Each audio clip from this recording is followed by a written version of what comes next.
Bonjour. Le christianisme est-il de droite ou est-il de gauche?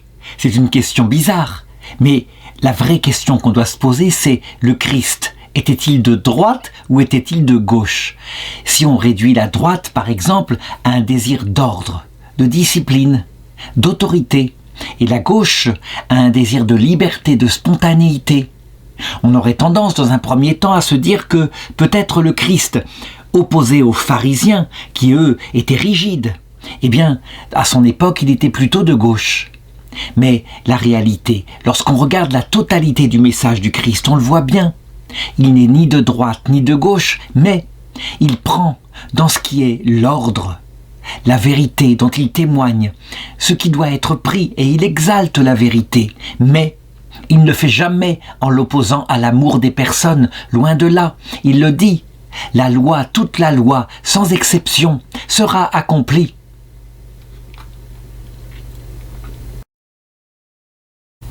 Je ne suis pas venu pour abolir la loi, mais pour l'accomplir, lui donner son sens ultime, son sens spirituel.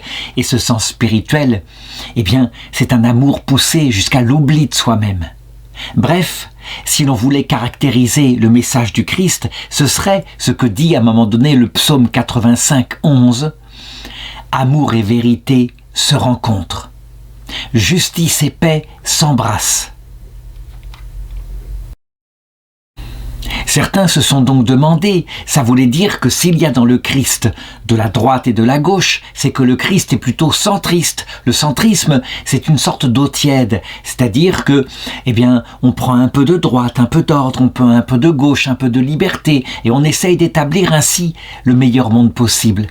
Je répondrai, le Christ est tout sauf de la tiédeur. Il y a une absolue je dirais, défense de l'amour des personnes et une absolue défense de la vérité.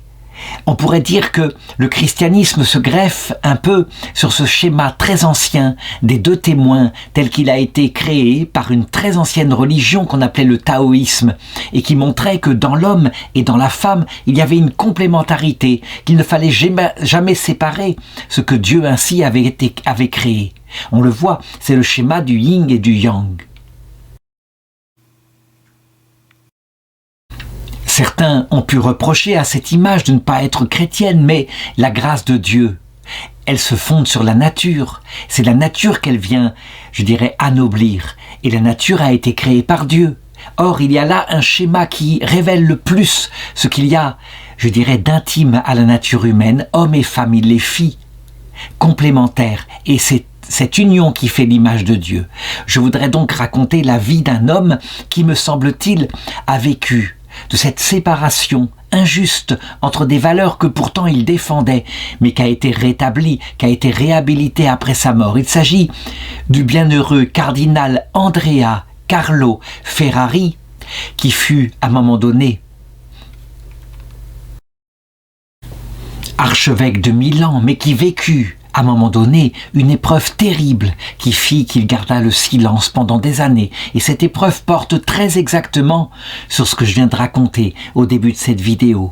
On l'accusa d'être un archevêque de gauche et de ne pas défendre assez la défense de la vérité que le pape de l'époque, qui s'appelait Saint Pie X, qui a été lui aussi canonisé, la défense de la vérité que le pape établissait. Bien sûr, c'était une injustice, ce n'était pas vrai. Et je vais raconter pourquoi. Et d'abord, regardons l'origine familiale de cet homme qui deviendra plus tard cardinal de l'Église catholique. Eh bien, il est né dans le nord de l'Italie, dans un hameau qui s'appelait Pratapiano et qui se trouve dans la région de Palanzano, près de Parme. Voici une carte qui indique l'endroit. Il fait partie d'un milieu modeste, comme d'ailleurs celui qui a vécu à peu près à la même époque, a été canonisé comme lui, à savoir le futur pape Saint Pie X. À cette époque-là, dans l'Italie du Nord, il y a des changements de civilisation qui sont en train de se passer. C'est la révolution industrielle. Elle a commencé en Angleterre, elle s'est établie en Allemagne, en France, et puis elle a gagné l'Italie du Nord. Elle ne gagnera que très très tardivement l'Italie du Sud, qui reste beaucoup plus paysanne, beaucoup plus traditionnelle. Et l'Italie du Nord, du coup, avec cette industrialisation à marche forcée, voit des cohortes de gens venant de la campagne qui vont dans les villes pour travailler dans les usines. C'est un vrai danger, partout, pour la jeunesse, pour les garçons qui pourraient tomber dans la voyoucasserie, mais les filles sont encore plus en danger à cause du risque dans la misère, le risque de la prostitution. On voit se développer à cette époque-là, donc dans le nord de l'Italie, des tas d'initiatives de la sainteté, qu'on pense par exemple à Saint Jean Bosco, celui qui va fonder les patronages dans la ville de Turin. Mais il est loin d'être le seul. 1850, il faut le savoir, tous les pays d'Europe occidentale qui ont connu les invasions napoléoniennes, tous ces pays-là, de manière incroyable, connaissent un renouveau profond de la foi. La France en particulier, qui a été le pays qui a connu les martyrs de la Révolution française, va être de manière stupéfiante dans un retour de la foi. On ne sait pas d'où elle vient, les gens ne savent pas, mais ils le constatent. Sans doute le sang des martyrs, morts à cette époque-là, se répercute sur le siècle suivant. En Italie du Nord, cette influence se répercute, et donc le jeune Andrea Ferrari, qui est excellent en classe, qui est brillantissime, demande, dès qu'il le peut, à rentrer au séminaire, et il est accepté. Il y rentre très jeune, et comme il est doué, très doué, il n'a aucun problème à se mettre aux études de philosophie d'abord, puis de théologie. Je dirais même qu'il est un des éléments les plus brillants de ce séminaire. Évidemment, il ne faudrait pas croire que les études en séminaire sont exclusivement des études intellectuelles. Non, on forme des prêtres. Il y a donc évidemment de la théologie pastorale, une attention aux pauvres. On devra être ainsi un berger au service du troupeau du Seigneur. Et là, on le voit, sa vocation est manifeste. On voit que son zèle apostolique et son attention en particulier aux plus pauvres se manifeste dès sa jeunesse. On dira, c'est normal, un jeune qui à cette époque-là rentre au séminaire, il ne peut pas être autrement. En réalité, on le voit, c'est un renouveau profond. Pendant des siècles, les vocations, quelquefois, étaient, je dirais, purement alimentaires, où on voulait faire carrière, c'était ainsi. Lui, non, c'est une vraie vocation du Seigneur. Il veut se mettre au service du Seigneur et, d'ailleurs, il en tire les conséquences. Une vie de prière intense, une vie de sacrifice et d'études sérieuse, ainsi qu'obéissance à l'Église. À un moment donné, il choisit même, parce que il l'admire, c'est pour lui son modèle, de rajouter à son nom d'Andrea le nom de Karl, à cause de Saint Charles Borromée, un ancien cardinal après le Concile de Trente, qui avait été nommé ainsi évêque par le népotisme, c'est-à-dire parce qu'il était d'une famille extraordinairement noble, mais puisque le Seigneur l'avait dirigé dans cette voie, il avait décidé que jamais il ne serait dans ce rôle en faisant carrière, mais qu'il le serait véritablement par un dévouement total à l'Église. Et donc, il devint non seulement un saint, mais un grand saint de l'Église catholique, Saint Charles Borromée, donc né en 1538 et mort en 1584. À cette époque-là, en Italie du Nord, lorsqu'on était dans une carrière ecclésiastique nommée cardinal, on devenait souvent un cardinal de cour. Lui, il passa son temps à visiter son diocèse, à pied, à cheval. Il voulait aller dans chaque paroisse les plus lointaines. Ce modèle-là, le cardinal Andrea Carlo Ferrari, qui n'est pour le moment qu'un jeune séminariste qui va être ordonné prêtre en 1873 à l'âge de 24 ans, il le gardera toute sa vie comme modèle. Très vite, ses supérieurs, après son ordination, se rendent compte que c'est un homme extraordinaire, qu'on peut compter sur lui. On aurait pu le mettre tout de suite en paroisse, mais non. parce qu'il est un modèle entraînant, un modèle de sérieux, d'intelligence, eh bien, on le nomme d'abord au séminaire de Parme, d'où il vient de terminer ses études. On le nomme professeur de mathématiques et de physique, ce qui montre d'ailleurs l'ouverture, l'extraordinaire ouverture de cette Église catholique, qui ne se contente pas, d'apprendre la philosophie en vue de faire de la théologie, mais tout ce qui permet d'être réaliste. Et la science, à cette époque-là, elle se développe. Au bout d'un certain temps, évidemment, il devient d'abord vice-recteur, puis carrément recteur du séminaire. C'est incroyable, devenir recteur du séminaire si jeune. Ça montre que c'est une personnalité. L'a-t-on choisi ainsi parce qu'il est très intelligent? La réponse est non, pas seulement. Parce que c'est un homme de Dieu, il n'y a rien à faire. Quel est le secret de sa sainteté? Le pape Jean-Paul II l'écrira plus tard, lors de sa béatification. Sa vie intérieure est fondée profondément sur l'amour de la Sainte Vierge, sur l'Eucharistie, le crucifix. Ça, c'est fondamental. Parler de l'amour de la Sainte Vierge chez le futur cardinal Carlo Ferrari, c'est très important. Parce que il est un grand intellectuel, je l'ai dit. Il a des convictions théologiques très profondes. Et le défaut, quand on fait des études de ce niveau, en particulier à l'école de saint Thomas d'Aquin, si on n'a pas la Sainte Vierge dans le cœur, c'est que le cœur peut très bien, peu à peu, se dessécher du côté de l'intelligence. Le cœur disparaît tellement on est fasciné par des brillantes études. Lui, jamais ça ne l'arrivera. D'ailleurs, à cette époque-là, dans la gestion de son séminaire, il a du temps. Ensuite, on le voit qui tout de suite va vers les plus pauvres de sa ville de Parme. On le voit avec sa soutane qui parcourt la ville et tout de suite il se rend compte, comme Saint Jean Bosco à peu près à la même époque, que les enfants sont très en danger. Ils courent dans la rue, ils sont nombreux, ils sont souvent laissés à eux-mêmes. Et donc il crée, pour les enfants abandonnés, une sorte de maison pour les accueillir, pour qu'ils puissent recevoir un enseignement religieux et puis une formation pour avoir un métier plus tard. Ça, ce sont des initiatives incroyables, mais je dirais, les initiatives très fréquentes à cette époque. Mais il ne fait pas que cela. Il se rend compte très vite que le monde ouvrier peut être perdu pour l'Église si on ne s'en occupe pas. Et donc, il crée une maison du peuple pour les ouvriers, pour ceux qui travaillent ainsi et qui sont souvent travaillés à cette époque-là par les tendances communistes. En effet, c'est comme cela. Les communistes se révoltent souvent contre les salaires trop bas. Ils excitent dans l'homme l'envie, la jalousie, ce qui fait qu'ils ont un impact terrible par cette passion mauvaise. Lui, évidemment, il n'est pas là, il ne pense pas cela. Il pense que le capital doit exister, il faut que les entreprises puissent évidemment être créées, mais que le capital ne doit pas exagérer, qu'il doit respecter les ouvriers, qu'ils doivent être payés à un juste salaire.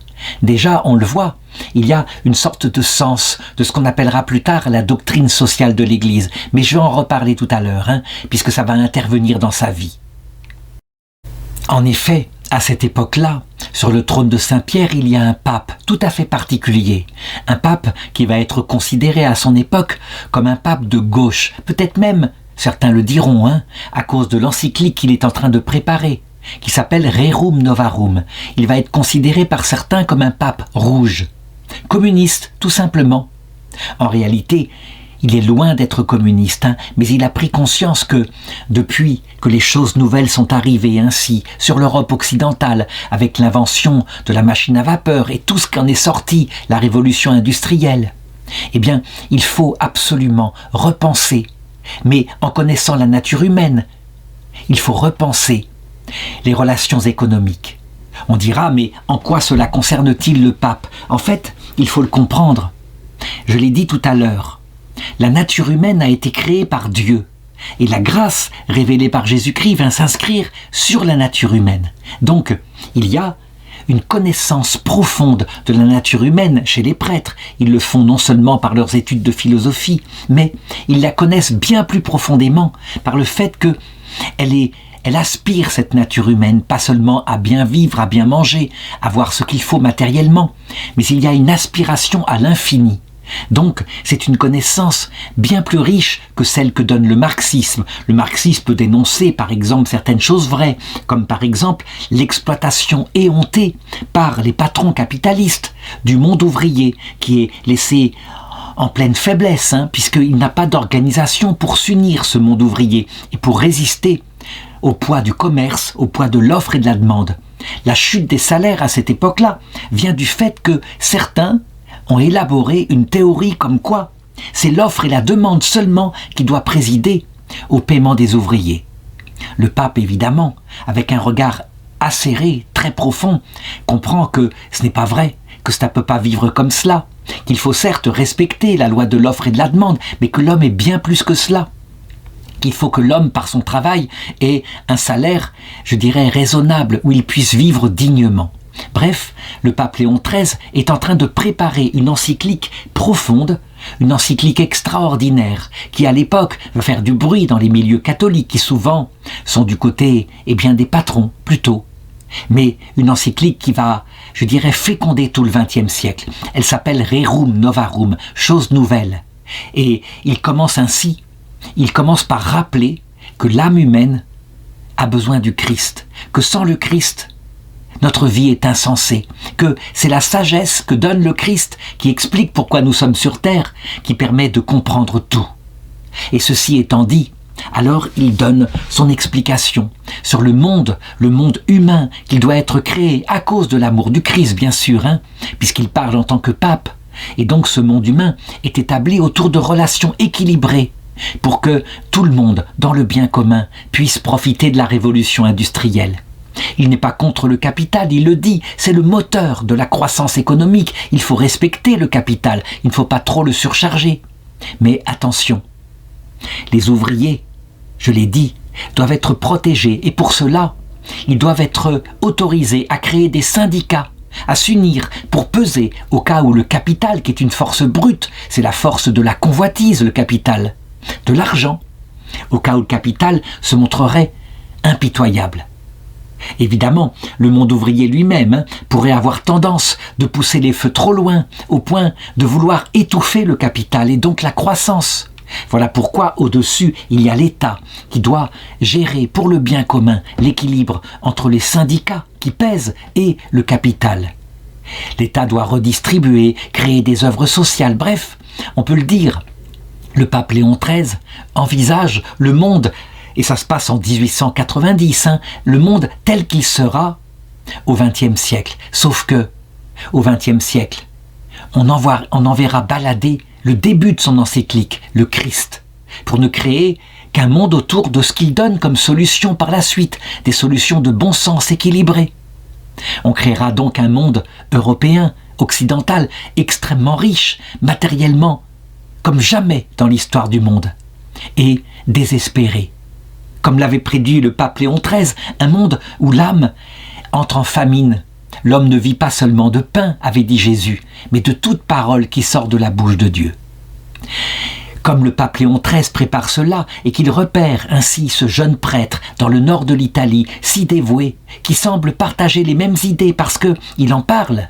Non seulement il en parle, mais il prêche à propos de cela déjà. Eh bien, il va le favoriser. Il va le mettre en avant et très vite le nommer d'abord évêque d'un petit évêché, puis d'un évêché plus grand. C'est ainsi que tour à tour il passe de l'évêché de Guastalla à l'évêché de Côme. Et puis, parce qu'il y fait ses preuves, on le voit, il est, comme il avait été comme prêtre, dévoué, un pasteur, je dirais, attentif à ses ouailles. Il n'hésite pas à se déplacer de paroisse en paroisse, d'aller visiter ses curés. Très vite, en 1894, il a 44 ans. Le même pape Léon XIII, qui est content d'avoir un tel allié, le favorise. Il le nomme archevêque de Milan, il le crée cardinal, et c'est une fonction, là, qu'il prend donc à cet âge-là, qu'il va occuper maintenant jusqu'à sa mort pendant 27 années.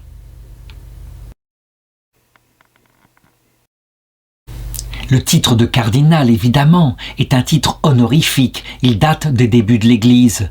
À un moment donné, lorsque les persécutions romaines s'abattaient sur le clergé de Rome, souvent, les diacres, les prêtres de Rome, en même temps que le pape, étaient arrêtés aussitôt et massacrés.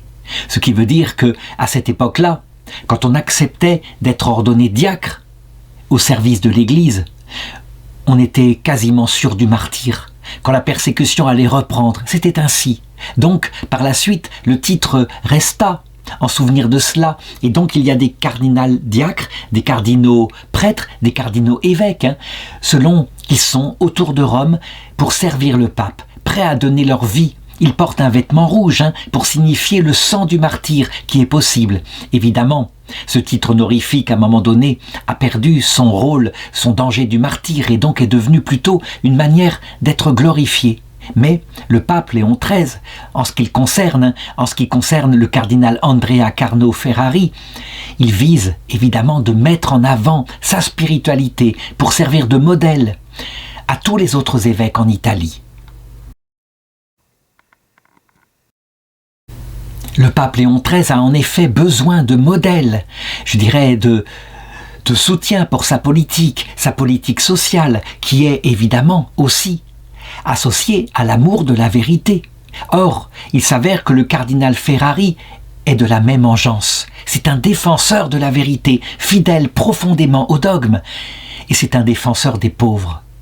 Évidemment, à cette époque-là, quand on le voit par exemple qui se met à parcourir son immense diocèse de Milan, à le parcourir à pied ou à dos d'âne pour visiter toutes les paroisses. D'ailleurs, durant tout son épiscopat, il fera 4 fois les visites canoniques de tous les villages sans exception, des lieux où on n'était pas passé depuis que saint Charles Borromée avait été archevêque au XVIe siècle, au point que les gens disaient, quand ils apprenaient que leur cardinal de Milan allait passer, ils disaient « Ah, voilà que saint Charles est revenu !» Saint Charles Borromée, bien sûr. Oui, je l'ai dit, c'était son modèle. Donc on le voit extraordinairement dévoué et il continue dans ses activités sociales. Il crée la compagnie Saint-Paul, appelée aussi l'œuvre du cardinal Ferrari, qui est une maison du peuple, encore une fois, pour les ouvriers. Maintenant que le pape Léon XIII lui a donné un pouvoir extraordinaire avec toute une équipe, tout un clergé extraordinairement brillant du côté de Milan, alors on le voit qui multiplie les initiatives, les maisons d'enfants, les réinsertions de prisonniers, les pèlerinages de masse, la presse catholique, il crée un journal. Mais surtout, il appuie le pape Léon XIII dans son encyclique révolutionnaire. Et par exemple, on le voit qui prêche, qui n'hésite pas à le dire. Par exemple, quand il parle aux patrons d'ateliers, aux propriétaires de latifunda, c'est-à-dire de grandes propriétés terriennes. Il leur rappelle leur devoir social en tant que patrons chrétiens sur leurs ouvriers. Sa prédication, elle n'hésite pas à culpabiliser en rappelant que tout homme, chaque âme humaine et chaque âme des ouvriers, comme l'âme des patrons, devant Dieu est égale. Ce qui évidemment, là encore, est quelque chose de révolutionnaire, alors que tout simplement, c'est l'Évangile. Je l'ai dit au début de cette vidéo, il y a dans le message du Christ une alliance entre vérité, donc l'enseignement fidèle du message du Christ, de la vie éternelle, de notre présence sur terre, bref, une fidélité à la dogmatique. Mais il y a aussi un message d'amour qui faisait que le Christ mangeait avec les pécheurs et les prostituées. Dans l'université de Milan, qui l'aide à se développer à cette époque-là, forcément, dans une Europe qui, à cette époque-là, est plutôt à droite en ce qui concerne les élites. Ça veut dire qu'on est plutôt du côté de l'ordre, de la discipline, de l'obéissance, du respect des patrons. On a beaucoup de mal, par exemple, à accepter les syndicats ouvriers. Eh bien, lui, forcément, par sa prédication, lorsqu'il donne des cours à l'université de Milan, il a tendance, pour rééquilibrer, à parler davantage de l'attention aux pauvres, des œuvres qui doivent être faites en priorité pour les âmes humaines. Ce qui fait que, peu à peu, c'est ainsi que fonctionnent les êtres humains. Sans doute parce qu'il y a aussi le démon derrière, qui appuie Eh bien, des rumeurs se font en douce de gens qui disent « Ah, regardez, ce cardinal, il est de gauche, hein, il appuie énormément sur le social. » Mais, je dirais, la théologie, il ne s'en préoccupe pas assez.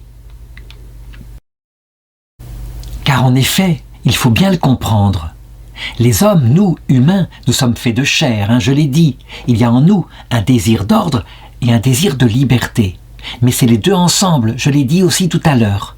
Il suffit d'ailleurs de regarder quand nous étions enfants pour comprendre la nature humaine, quand nous étions à l'école avec une institutrice. Les institutrices qui nous ont marqués, qui nous ont le plus aidés, c'était pas celles qui étaient trop dans la tendresse au point qu'elles n'avaient aucune autorité. Celles-là, nous les aimons bien, mais nous leur faisions le bazar en classe. Ce n'étaient pas non plus les institutrices qui, par exemple, avaient une telle autorité qu'elles se montraient tellement sévères qu'elles mettaient des punitions collectives pour la faute d'un seul. Nous trouvions ça injuste.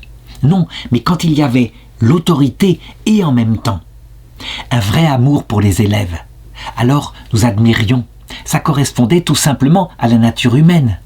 Mais cette nature humaine que nous portons en nous, devenue adulte maintenant, eh bien, le démon est là, qui la travaille, en poussant les choses soit à droite, soit à gauche, excessivement. Et quand il pousse les choses à gauche, souvent, le retour de bâton est excessif dans l'autre sens, à droite, au point qu'on dirait que l'Église ou l'humanité ressemble, un peu comme le dit l'Apocalypse chapitre 6, verset 13, eh bien, à un figuier secoué par la tempête, à droite, à gauche, et les astres du ciel, donc ceux qui sont fidèles au Christ, semblent s'abattre sur terre. Génération après génération. Les gens plutôt sensibles à la liberté, donc à la gauche, disent « l'Église est trop à droite » en regardant tel prêtre, tel évêque qui insistait sur la vérité. Et les gens qui, au contraire, sont sensibles particulièrement à la vérité, lorsqu'ils regardent certains évêques ou certains prêtres sensibles à l'amour des autres, disent « l'Église est trop à gauche, c'est n'importe quoi, elle entre en décadence, elle se fait à la remorque du monde ». Eh bien lui, il va être victime des mêmes choses. Le pape Léon XIII, je l'ai dit, a donné un coup de barre à gauche pour que les prêtres fassent attention aux hommes, aux plus pauvres en particulier. Ce qui fait évidemment que lorsqu'on donne un coup de barre à gauche du côté du respect des hommes, de la liberté, eh bien se lèvent des démons à l'intérieur de l'Église qui disent que la doctrine c'est quelque chose d'écrasant, quelque chose d'abusif, et donc ils relativisent la vérité du Christ. On voit donc se lever à cette époque-là ce qu'on va appeler le modernisme, c'est-à-dire l'idée que la théologie c'est une chose de gens coincés, de pharisiens, que ce qui compte c'est l'amour du prochain exclusivement pour être chrétien. Ça va beaucoup trop loin, évidemment. Il faut donc, et c'est nécessaire, redonner un coup de barre à droite. La barre de l'Église, je l'ai dit, elle n'est pas au juste milieu. Elle est faite de vérité et d'amour. Donc, lorsque le pape Léon XIII meurt en 1903, voici que le conclave se réunit et bien sûr, le bienheureux Andrea Carlo Ferrari, l'archevêque de Milan, est présent au conclave. Au début, son nom est cité par certains votes. On aimerait bien qu'il soit le successeur de Léon XIII, ne serait-ce que pour être dans la continuité, puisqu'il a été son fidèle disciple. Mais en même temps, on le voit bien, on s'en rend compte, il y a des motifs d'inquiétude dans l'Église à cause de la dégradation, à cause de certains prêtres comme des prêtres modernistes. Je pense aussi à certains laïcs comme Loisy, qui était prêtre au début. Il y a véritablement un besoin de retour à l'ordre de la vérité. Et donc, finalement, parce que les discussions allaient bon train et parce qu'on n'arrivait pas à trouver de candidat qui soit digne, les votes s'étaient portés sur le cardinal Rampolla. Puis à un moment donné, eh bien, on voit bien que l'ancien secrétaire d'État du pape Léon XIII, trop marqué par un pontificat réputé à gauche, devrait plutôt être, je dirais, remplacé par un autre candidat qui soit plus dans la défense de la doctrine, donc pour remettre la barque de l'Église dans le bon chemin. Ce sera d'ailleurs le cardinal Martini qui le premier prononcera en chair et qui parlera du cardinal Sarto, l'archevêque de Venise, un homme modeste venant de la campagne lui-même, mais un homme extraordinairement sensible à la défense du message chrétien. C'est un mystique. On le voit, le fait que cette proposition soit venue du cardinal Andrea Carlo Ferrari, on le sait par les indiscrétions qui sont sorties du conclave après coup, montre à quel point il était conscient qu'il fallait un pape qui effectivement favorise maintenant le retour à la vérité de la doctrine, sans pourtant annuler l'œuvre de son prédécesseur. Or, le cardinal Sarto était un homme de la campagne, lui aussi sensible aux pauvres, donc c'était l'homme idéal. Et donc c'est ainsi qu'il est élu par 50 voix contre 10 et il prend le nom du pape Pie X. Et très vite, on se rend compte que le pontificat du pape Pie X va être effectivement un retour intense à la piété, à l'amour du Seigneur. Il le dit lui-même, l'amour du prochain ne peut se développer que fondé sur un amour solide du Seigneur. Le pape Pie X va lutter en particulier contre les restes du jansénisme dans la piété. Ça veut dire une piété excessivement sévère, qui pensait que presque tout le monde se damnerait, qui du coup éloignait les enfants de la première communion, la faisait très tard, il fallait être absolument digne, mais digne pas seulement par son comportement, mais aussi par ses études, ce qui semblait parfois éloigner des enfants qui n'étaient pas très doués intellectuellement, mais qui avaient un bon cœur de l'Eucharistie. Donc il favorise au contraire la communion précoce, mais une communion fondée sur une prière intense et des bases de connaissance du catéchisme. Il va d'ailleurs écrire un catéchisme très sérieux, sous forme de questions-réponses, le fameux catéchisme de Saint Pie X. Cependant, peu à peu, puisqu'il revient à la piété, puisqu'il montre par ses encycliques théologiques à quel point il faut se méfier de ceux qui, modernistes, essaieraient de relativiser le message du Christ, de dire par exemple qu'il n'y a rien de surnaturel dans les évangiles, que tout cela c'est de l'exagération due à ceux qui aimaient trop Jésus. Alors, le cardinal Sarto, donc le pape Pie X, lui, sanctionne, n'hésite pas à en parler en disant « ces gens-là sont des ennemis de l'Église et de la foi ». Ils doivent être écartés de leur poste de professeur. Donc il exerce une discipline qui est fort importante, il faut le reconnaître, mais qui en même temps va être accompagnée évidemment de dénonciation, de chasse aux sorcières. À cette époque-là, celui qui est préfet du Saint-Office, qui n'est plus le cardinal Rompola, qui était, je dirais, trop souple, trop proche du pape Léon XIII, le nouveau préfet se montre extrêmement sévère. Il y a beaucoup de sanctions ecclésiastiques et un climat de suspicion, de dénonciation dans l'Église. Ce à quoi, évidemment, le cardinal Andrea Carlo Ferrari, archevêque de Milan, évidemment, il s'en rend compte, et je dirais, non pas parce qu'il est contre le pape Pie X, loin de là, mais il est contre les dénonciations de ceux qui sont de l'école, de ce qu'on pourrait appeler la fidélité à la foi, que nous appellerions les traditionalistes, et c'est fondamental, je l'ai dit. Les traditionalistes, puisqu'ils ont repris de la force, dénoncent ce qu'ils considèrent comme progressistes, donc les évêques sociaux.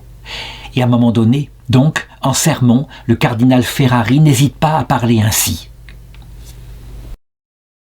Il écrit dans une lettre pastorale en 1908 que certains antimodernistes, qui, du côté de la vérité, sont respectables, mais dans leur comportement humain, quand ils voient comment ils dénoncent, sont aussi mauvais que les modernistes. Et il le dit avec une grande fermeté, ce sont parfois des fanatiques antimodernistes qui poursuivent et découvrent partout le modernisme, même où il n'est pas, et ils parviennent à jeter le soupçon sur ceux qui en sont très éloignés. En réalité, il le voit pour lui-même, évidemment, qu'il est suspecté de plus en plus, tout simplement parce que, justement, il a toujours soutenu l'encyclique Rerum Novarum du pape Léon XIII. Le pape Pie X, quant à lui, n'est pas du tout opposé à l'encyclique du pape Léon XIII, loin de là, mais les lettres de dénonciation arrivent auprès de lui. Et donc, à un moment donné, il se dit que ce cardinal de Milan pourrait bien peut-être être du côté des modernistes. On le voit, il n'y a rien de nouveau et la chose existe encore dans l'Église. Je regardais par exemple ce qui se passait dans les années 2000 en Belgique où je vis, où on voyait bien que tout un clergé qui était social, puisque la Belgique a une tradition très sociale, avec, après la Seconde Guerre mondiale, toute une série de cardinaux qui ont été plutôt dans la ligne de Léon XIII. Eh bien, ce clergé très social était là, hostile à certains évêques, certains prêtres en Belgique qui étaient plus traditionnels. Je pense par exemple à la lutte terrible qu'a subie Monseigneur Léonard, l'archevêque de Bruxelles, qui était devenu évêque pendant 5 années, nommé par le pape Benoît XVI, et qui fut, je dirais, sourdement persécuté, moqué. Pourtant, on vit son séminaire qui, incroyablement, parce qu'il parlait de ce qu'était le retour à la foi, à l'amour du Seigneur. Son séminaire se remplit, passé de 5 séminaristes quand il est arrivé. 5 ans plus tard, 55 séminaristes. L'archevêque suivant, étant plutôt réputé social, la première chose qu'il fit, voyant ces séminaristes qui étaient extraordinairement priants, qui quelquefois remettaient la soutane, eh bien, il en expulsa plus de 40. Et les séminaires en Belgique retombèrent dans la nuit, dans l'absence de vocation. Évidemment, c'était une catastrophe que ce qu'avait fait son successeur. Bien sûr, il ruinait pour longtemps le clergé en Belgique. Et donc, quand le nonce apostolique nommé par le pape François, réputé être plutôt social, proche de Léon XIII, quand le nouveau nonce apostolique se rendit compte de ce qui s'était passé, de cette lutte mortelle entre ceux qui étaient traités de traditionalistes et insultés, et ceux qui tenaient la barre de l'Église en Belgique, qu'on appelait les progressistes, que du coup cette lutte avait ravagé de l'intérieur l'avenir de l'Église en Belgique. Il essaya de trouver un candidat pour prendre la suite du cardinal de Kessel sur le siège cardinaliste de Bruxelles, un cardinal qui à la fois respecte la tradition, la foi de l'Église et en même temps soit ami avec ceux qui s'occupaient du peuple, ceux qui s'occupaient d'œuvres sociales. Il fallait sortir de cette lutte, ne pas tendre les choses, faire autre chose parce que, pour retourner à l'Église profondément et sortir de cette lutte venant du démon, il fallait que vérité et amour s'unissent ensemble. D'ailleurs, on le voit bien, c'est un peu la marque du pape François, et je dirais le pape François qui avait décidé de canoniser, comme presque premier acte de son pontificat, Saint Jean-Paul II, l'homme de la tradition, de la théologie sérieuse, de la vie de prière, et en même temps, Saint Jean XXIII, l'homme du social, de l'attention aux autres. C'était bien pour montrer qu'il fallait enfin sortir de cette ruse du démon qui opposait ce qui devait être uni, à savoir vérité et amour. Évidemment, à force de médisance et de dénonciation, elles finissent par parvenir auprès du pape Saint Pédis, qui lui-même, qui ne connaît pas bien le cardinal Ferrari, qui lui-même commence à se dire que probablement c'est un homme qui s'oppose à son retour à la rigueur de la doctrine. Et donc, il le marginalise. Mais plus que cela, on verra le Saint-Office lancer contre lui des enquêtes canoniques pour savoir exactement ce qu'il prêche, ce qu'il dit. Est-il opposé au pape ? Est-il un ennemi à l'intérieur même de l'Église, de la lutte contre le modernisme ? On peut le dire, c'était une chose terrible que la médisance ainsi ait pu toucher le cœur du pape lui-même, qu'il avait favorisé à être mis sur le siège pontifical. Et un historien écrira de cette période qu'il en avait beaucoup souffert, oui, un peu marginalisé, qu'à partir d'ailleurs de ce moment-là, il décide de se taire, puisque son discours n'est pas compris. Et donc, voilà ce que dit cet historien.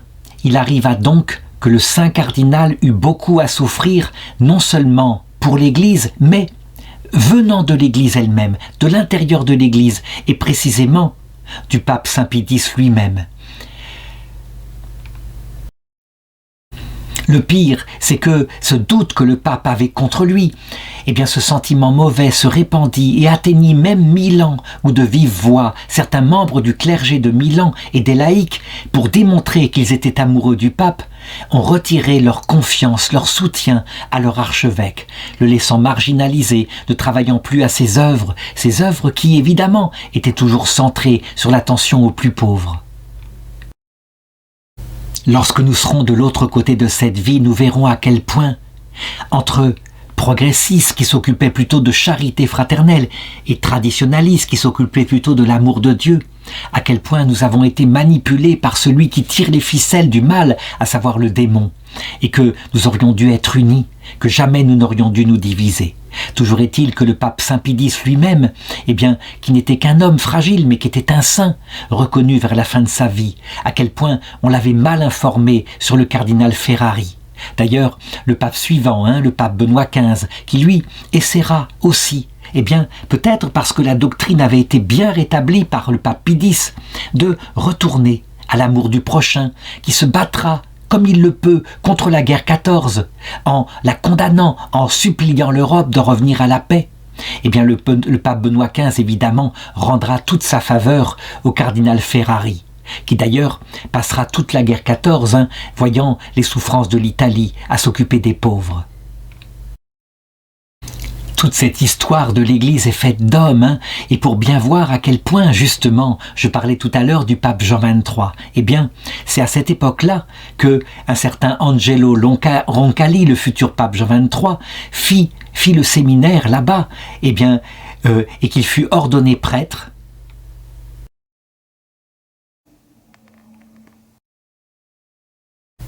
Par le cardinal Ferrari, et le pape Jean XXIII, il enseignait l'histoire de l'Église dans le séminaire. On peut le dire, ce qu'il est devenu par la suite, un homme bon, un homme ouvert aux autres, il le doit sans doute à l'imitation de celui qu'avait été son maître, le cardinal Andrea Carlo Ferrari. En 1961, donc 40 ans après la mort du cardinal Ferrari, Jean XXIII fera un discours admirable pour se souvenir de ce grand cardinal qu'il avait tellement marqué dans sa jeunesse. Et il le disait.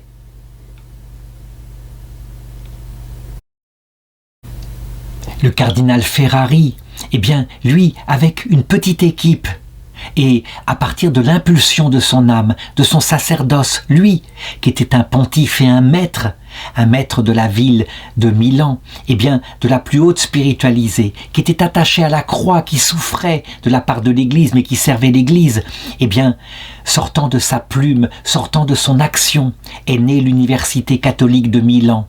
Et il a donné à l'apostolat des laïcs une nouvelle impulsion dans tout son diocèse. Tout l'apostolat, tout le pontificat du pape Jean XXIII sera inspiré par le cardinal Ferrari. Il le disait, il le rappelait sans cesse. Quand nous voulons demander à la liturgie de l'Église une pensée qui résume le cardinal Ferrari, dans sa personne, dans son activité pastorale édifiante, et sans anticiper les jugements qui seront le secret de Dieu, est-ce qu'il sera un jour ou pas béatifié? Voilà ce que je prendrai comme phrase pour le signifier. Voici un grand prêtre qui, en son temps, a plu à Dieu et a été trouvé juste, et qui, au temps de la colère, est devenu un moteur de la réconciliation. C'est une phrase tirée de l'Ancien Testament. Comment expliquer maintenant que le Seigneur ait laissé le démon ainsi circonvenir pendant une partie de son pontificat, le saint pape Pidis, qui se fit quelque part l'ennemi, l'accusateur du cardinal Ferrari? Je pense que, en réalité, le Seigneur laisse faire parce que, de cette manière-là, quelle que soit la gloire et le service que nous rendons à l'Église, il veut préparer ses serviteurs pour la vie éternelle. Donc tous, à un moment donné, ici-bas ou dans l'autre monde, nous passons par une certaine épreuve. Personne ne peut voir Dieu sans mourir. Et le cardinal Ferrari, je l'ai dit, la plus lourde épreuve de son cœur fut donc la suspicion par le souverain pontife qu'il vénérait comme étant son père. Mais il va y avoir, vers la fin de sa vie, autre chose, quelque chose encore qui va le préparer plus radicalement, à savoir une maladie terrible, et pas n'importe quelle maladie, un cancer de la gorge, qui va à un moment donné commencer par un mal de la gorge, mais qui va peu à peu se développer. Et on le sait, pour un cardinal, pour un prêtre, celui qui a la mission d'annoncer l'évangile dans sa cathédrale, de faire des visites pastorales, un cancer de la gorge, qu'est-ce que c'est, si ce n'est une privation de ce qui est son instrument d'apostolat, pour être appauvri, pour peu à peu se détacher de la vie terrestre.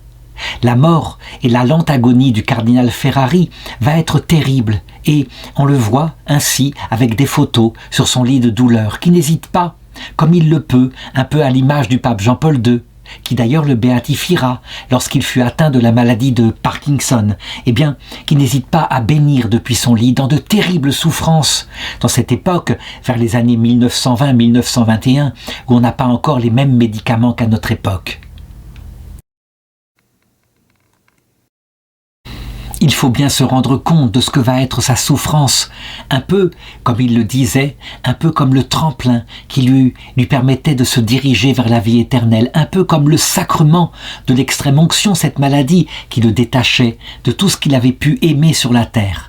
Et donc, par exemple, au milieu des douleurs les plus dures qu'il vit et qui l'étouffent, il écrit le 29 septembre dans son journal ces dernières paroles qui signifient tout. Et après, il entrera dans une longue agonie qui durera jusqu'au 2 février 1921.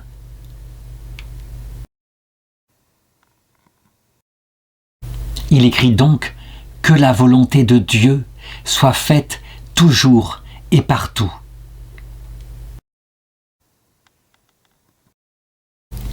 Il a 71 ans et jusqu'au bout, il est resté ainsi à la barre de son diocèse, de son lit de souffrance. Celui qui va lui succéder, d'ailleurs, va être un des collaborateurs à l'évêché. Il s'appelle Ambroglio Damiano Achille Ratti, qui deviendra un peu plus tard le futur pape Pie XI.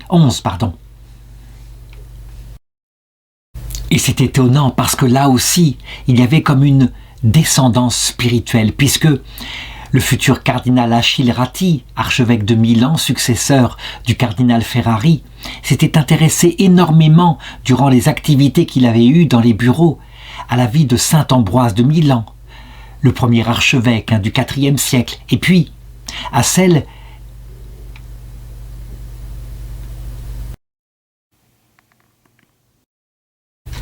du cardinal Charles Borromée, le patron, on peut le dire, le patron profond de l'âme du cardinal Ferrari. Ainsi se fait le lien spirituel sur cet archevêché. Je crois, et on peut le dire, d'ailleurs c'est quelque peu confirmé par le fait qu'il a été béatifié le 10 mai 1987 à Rome par le pape Jean-Paul II. Je crois que, juste à sa mort, cette mort terrible qu'il a eue, il est entré au ciel. Il n'avait pas besoin d'autre mort à lui-même que ce qu'il avait vécu par sa maladie. Cependant, dans l'autre monde, il comprend profondément pourquoi, effectivement, parfois, le Seigneur et la Vierge Marie elle-même, qu'il avait tellement aimée, nous envoient des épreuves, permettent qu'elles se développent sur la terre. De cette façon-là, le Seigneur nous prépare à la vie éternelle. On ne peut pas voir Dieu sans mourir, je l'ai dit, je l'ai insisté, c'est la clé de la théologie pour expliquer la souffrance. Mourir à soi-même, parce que Dieu, dans sa vie trinitaire, ne peut pas être supporté dans une vision face à face béatifique, tellement il est humble. Donc il faut soi-même acquérir un minimum des qualités qui nous font ressembler à Dieu.